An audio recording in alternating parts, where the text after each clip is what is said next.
Okay, so I just came up with a really good effect for using these household stencils. As I mentioned before, they sort of date from probably the 80s, 90s, and I picked them up in charity shop. I'm sure you can still get the larger ones now that you use for decorating on the walls. So these are some old prints that I made before I started doing my videos, which are a disaster really, but I thought they'd be good examples to show this technique. So I've got my big wall stencil, and this is a piece of fabric. It's like rubber that you use to stop your mat slipping. You put it under a rug, but it's quite absorbent, so it's taking up the paint really well. So to give a more abstract effect when using a stencil, I just tried this off camera. I wasn't gonna, just like I say, messing about with some of my prints that I've made previously. The effect it gives is like a broken line. I guess that's obvious, but it really, I thought it was really quite effective.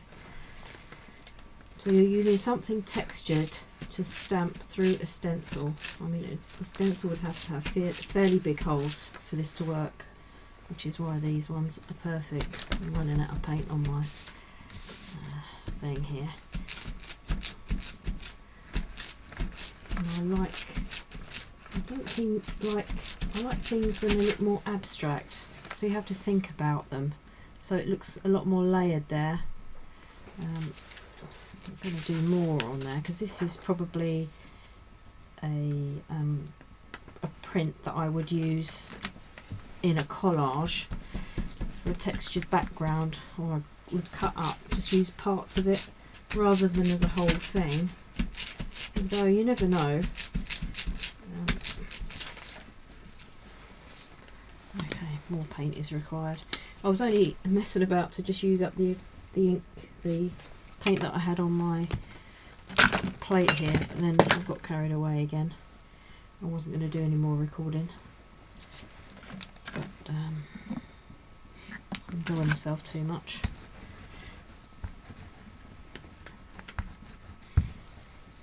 So I'll just keep going until I use up this paint now,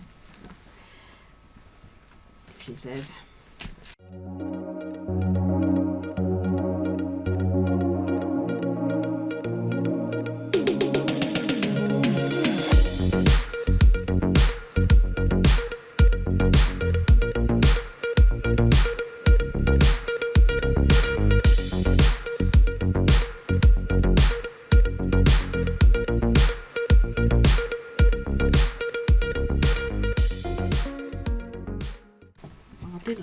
At all, because I did the straight lines and I just didn't like the way that turned out.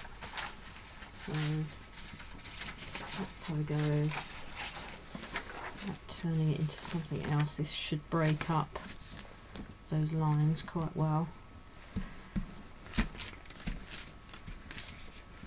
I just love this piece of stuff. It kind of reminds me of designs you had in the 80s.